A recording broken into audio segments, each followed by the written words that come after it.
There's a real update in the Lil Durk situation, and it's coming from somewhere unexpected. His longtime rival King Yella just dropped a video that went mega viral. I'm finna start telling, it's too many people. He gonna have to put it, he just put a Nino Brown. It's bigger than me, it's bigger than me. Vonnie did everything. He was the manager, he booked the flights, he did everything. He picked these people, he set the hits up, it never was me. It never was me. They don't care about each other. These people are not friends. That's Von's friend. Von brought him around. You never heard of a Vonnie ever. Vonnie is finna testify. He thought to testify. Durk blaming everything on him. Lil Ross just put it out. But keep the same energy. Snitching is snitching. Pointing fingers is pointing fingers. The streets are dead. The streets are dead. Your favorite rapper is not what you think he is. It's just simple as that, man. People are grown now. Don't nobody care. It's either me or it's you. It's your life or my life. Calling Durk out directly over what happened in court. And the response from Durk's fan base has been intense enough that Yella actually had to come back with a follow-up video just to clarify his position. For context, King Yella and Lil Durk have been beefing for roughly 2 decades at this point, so nobody's surprised that Yella jumped at the chance to comment on this. Their history goes back to their earliest days coming up in Chicago's drill scene. And that kind of long-standing tension means Yella's take is never going to be viewed as neutral by either side. Durk's fans will dismiss it as opportunistic hating, while Yella's supporters will see it as him finally getting vindicated after years of being on the receiving end of similar accusations himself. But what makes his take interesting is the specific angle he's coming from. Yella points out that he was personally accused of being a rat in the past after confirming during an interrogation that Durk and Offset were affiliated with a gang. Under the bus. This is what people doing now. This is what people doing now. I don't want to hear all that rah, no you're not, they lying. Man, Lil Ross just left the court. They all telling on each other. This is real life, this is life. This is my life or your life. It's not a game, gang. Y'all always act like somebody be hating. I be telling y'all people not who y'all think they is. This is a facade. This is from audio, video game, PlayStation, Xbox 360. These people not what y'all think they is. They not what y'all think they is, gang. They not what y'all think they is. I swear to God, they not. Now this is proof in the pudding, gang. Durk just blamed everything on Vonnie. Vonnie. What the gonna do? I said the same, right? Cause why Durk gonna blame it on Vonnie? Durk don't care about Vonnie. Vonnie is the weakest weak. The weakest link. He's not a gang member. He's a businessman that came in, had nothing to do with nothing, never was OTF. Von brought him around. He was good with the money. He had millions in the bank account. He was taking care of the business. He took care of everything. And the truth is, Vonnie is the one that was booking everything. He the one that got the flights. He did this. He did that. So guess what the attorney said? Put everything on him. They gonna try to— something Durk himself has said publicly, repeatedly in his own music for years. Yella's argument is that if confirming publicly known information makes him a rat in Durk's eyes, then Durk pointing fingers at a cooperating co-defendant in his own murder trial should count the same way under that same logic. He's essentially calling out what he sees as a double standard, one where the same behavior gets labeled differently depending on whose name is attached to it. If you're new here, go ahead and hit that subscribe button because this beef has more layers than most people realize, and I want to walk you through why I don't think it's as simple as either side is making it out to be. Now, here's where I actually push back on Yella's framing. Even though I understand his frustration completely, there's a real difference between what Yella did and what's happening in Durk's trial. The cooperating witness in this case, who's already pleaded guilty, didn't plead guilty to being the mastermind who planned and orchestrated the entire operation.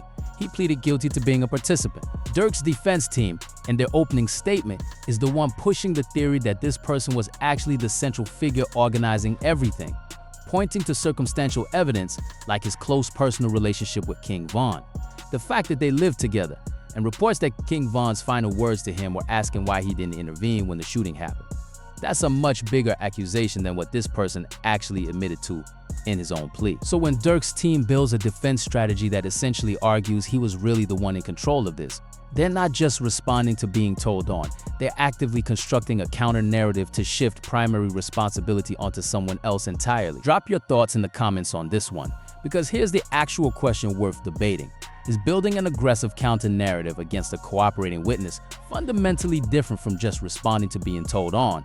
Or is that distinction meaningless once someone's life is on the line? Yella's video makes a broader point too.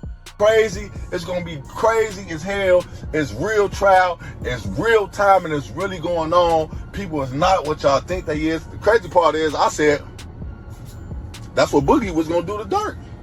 Knowing that he the gangster, fool did this, da-da-da-da-da. They all came in that plotted gang. I'm gonna tell y'all what happened. They all plotted. Diddy, Asa, which is Ace Boogie, everybody. Guess what they all probably just did? They all came down and said, blame it on the goofy. Blame it on the non-affiliate that got nothing to do with it. We all gonna put it on Fool. And guess what? Everybody probably gonna go to court and put it on Fool. But guess what? What that mean now? That means you're a lying rat. You the same thing. You point fingers, you blame and say somebody else did it. You a snitch. Just like it. All y'all be talking, these in court, pointing fingers and saying this and saying that. They are rats. These are real rats, and I don't want to hear nothing. Yo, OTF, only the failures. They failing. All that. Man, it's me against you, gang. Everybody against Fool. Bonnie was the weakest link, and these slime balls, gang. These are Chicago slime balls, and they put everything on Fool. These willing. And guess what Durk gonna do? Durk gonna come on probably never rap if he do beat the case. One that I think resonates with a lot of people, regardless of how you feel about Durk specifically. He talks about watching genuine, decades-long street loyalty mean absolutely nothing in the end. Describing situations where someone puts in real work for their community for 30 years, and when they die, nobody can even scrape together money for a funeral. Yet those same people show up trying to contact the person's family within days, looking for something. His point is that if this Durk situation is somebody's first real wake-up call that street loyalty is often a myth, that person simply hasn't been paying attention. Because this pattern has been playing out for decades, independent of anything happening in a courtroom right now. That's actually the part of Yella's video I found most compelling. Honestly, not the direct shot at Durk, but the broader cultural observation about how loyalty gets talked about versus how it actually plays out when the stakes get real. It's easy to romanticize street codes from the outside, but the lived reality, according to people who've actually been in those environments, is a lot messier and a lot less honorable than the mythology suggests. If this breakdown is helping you actually think through the nuance here, instead of just picking a side based on which rapper you already like more, smash that like button, because that kind of surface level tribalism is exactly what makes conversations like this so unproductive most of the time. What's also worth noting is how intensely Durk's fan base responded to Yella's video. Everything about him gonna be over with. He blamed him, the world. Y'all know how the internet finna be, unless they don't. If they don't pick it like that, then I don't know. But from what I'm seeing, this is crazy. Lil Durk, everybody is blaming everything on Vonnie. Now let's see how it play out. It's your boy King Yella, man. Like, comment, subscribe, share. I just want to put this out and get to the rest of it, but this funny, because this is... The pushback was significant enough that Yella felt the need to release a follow-up clarifying his position, though he ultimately stood by his core claim that he believes Durk's defense strategy amounts to telling, while also predicting it won't actually work to get Durk acquitted. Here's where I actually disagree with Yella on the prediction side of things though. Based on what's been reported about the evidence presented so far, I don't think prosecutors have as strong a case against Durk directly as people might assume. A lot of what's been described, like the cooperating witness reportedly waiting outside a hotel and later driving to a property connected to Durk, is circumstantial at best. Being connected to someone or having someone visit your home isn't the same as directing a crime. If a friend of mine did something illegal early in the day and then came to my house afterward, that doesn't automatically mean I orchestrated whatever they did before they arrived. Prosecutors need direct evidence of orchestration and direction, not just proximity, and from what's publicly available right now, a lot of what's being presented still requires connecting dots rather than pointing to something concrete. That's actually part of why I think Durk's defense strategy, controversial as it is, might genuinely be his best shot at beating this case. Whether that makes him a rat in the eyes of the streets is a separate question from whether it's a smart legal strategy. And I think a lot of the discourse online is conflating those two things instead of treating them separately. As for whether this actually damages Durk's standing long term, I think it's genuinely mixed. This isn't the kind of situation where hardcore street credibility gets permanently erased the way it might for someone whose entire persona and reputation is built specifically on that image with zero ambiguity attached to it. There's enough of a gray area here, a legal defense strategy responding to someone who already flipped first, that plenty of fans and even people within the industry will likely give him room to keep his career and reputation largely intact, even if some of his rank among more hardcore corners of the culture takes a hit. Whether that holds up depends a lot on how the actual trial plays out and whether he's ultimately convicted or acquitted. What's clear is that this trial isn't just about the legal outcome anymore.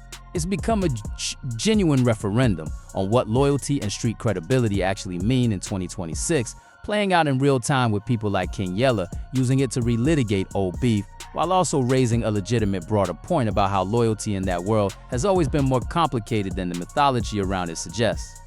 I'll keep tracking both the actual trial proceedings and the cultural fallout as this continues to develop. Let me know what you guys think in the comments.